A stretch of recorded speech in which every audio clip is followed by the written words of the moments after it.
Welcome to Law Days and Lattes, the podcast where we blend the world of law and business with a warm cup of information and common sense. I'm your host, Sydney Whelan, attorney, real estate investor, and business owner. Each week, we'll be your go-to source for legal insights, business advice, and so much more. Whether you're a seasoned professional, an ambitious entrepreneur, or simply someone seeking guidance, we'll have you covered. From navigating the legal landscape to empowering you with valuable business strategies, we'll explore the legal side of life and enjoy a virtual latte along the way. So, grab your favorite latte, get comfortable, and let's dive into Law Days and Lattes.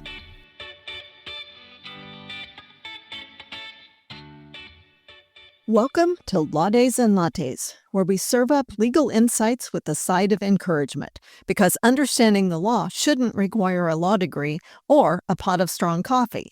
I'm your host, Sydney Whelan, owner and manager of the Whelan Law Firm, now with 2 locations in Moberly and Carrollton to better serve our clients in North Central Missouri.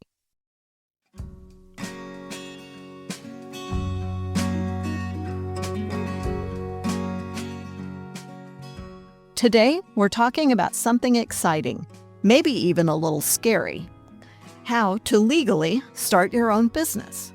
Whether you're thinking about launching a side hustle, turning your passion into a paycheck, or going full-time as a business owner, this episode will walk you through the essential legal steps to get started the right way, without unnecessary risk or confusion. So step 1, choose the right business structure. The very first legal decision you'll make is how to structure your business. The most common options include 1, sole proprietorship. It can be as simple as throwing out your shingle and letting your potential customers know that you're in business. But, and it can be a big but, you have no personal liability protection if something goes wrong.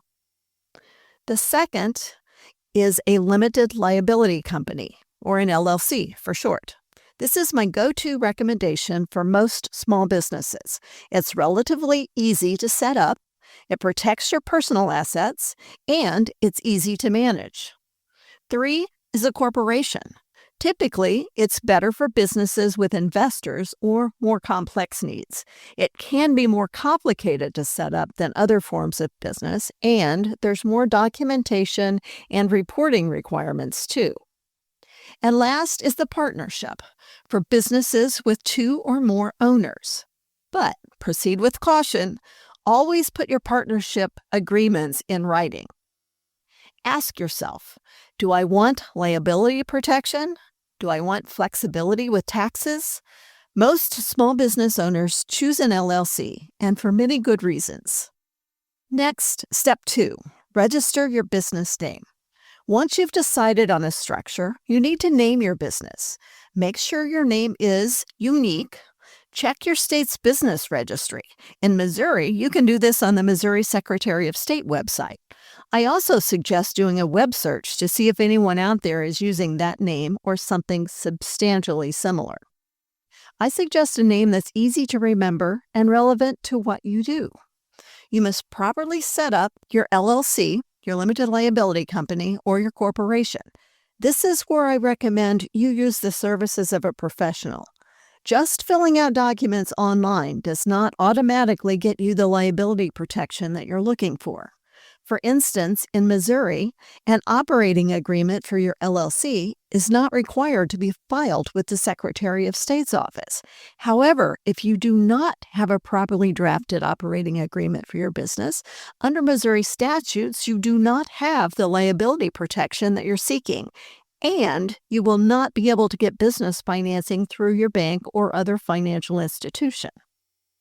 You may also need to register a DBA, a doing business as designation, if your business name is different from your business's legal name or entity.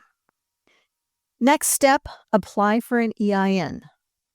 That's your employer identification number, and you get this from the IRS.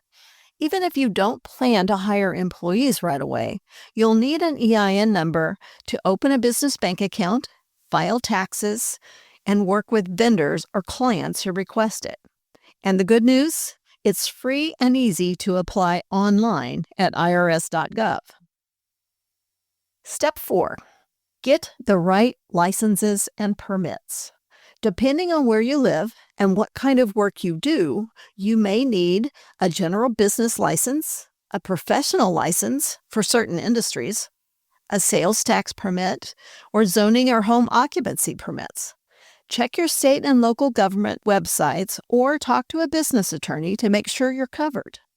Pro tip here, don't skip this step. Operating without a required license can lead to fines or shutdowns of your business. Step 5. Protect yourself with contracts and insurance. Once you're in business, you must protect your time, your income, and your reputation. Use written contracts for everything, for clients, vendors, partnerships, and employees.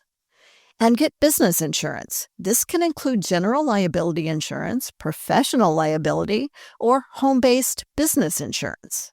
And this one is super important. Separate your finances. Open a business bank account and never mix it with your personal funds.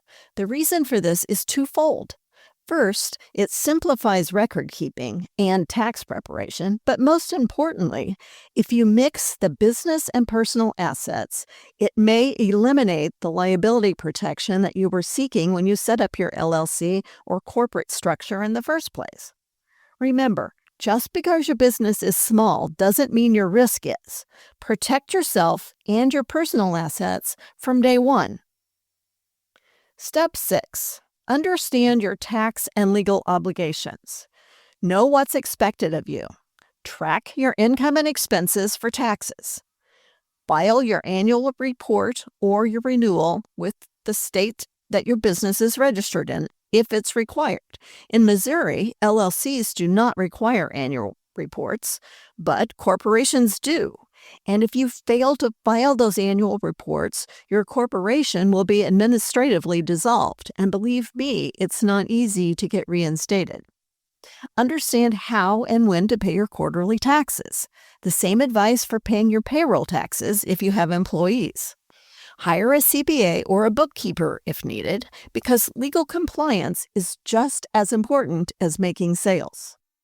And final tip, you don't have to do this alone. Starting a business is bold. It takes courage, clarity, and yes, legal planning. But here's the good news. You don't have to do it alone. Working with an attorney and accountant early in the process can save you thousands of dollars down the road and give you peace of mind as you grow your business.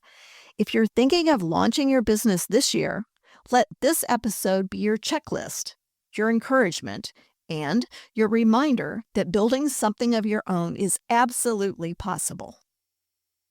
Thanks for joining me for another episode of Law Days and Lattes. If this episode helped simplify the business launch process, share it with a fellow entrepreneur or your future business partner. And don't forget to share it on social media as well so that other friends may benefit.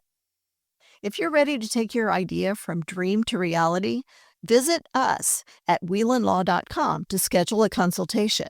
We'll make sure your foundation is as strong as your vision. Until next time, my friends, stay bold, stay smart, and stay grounded. Have a great week.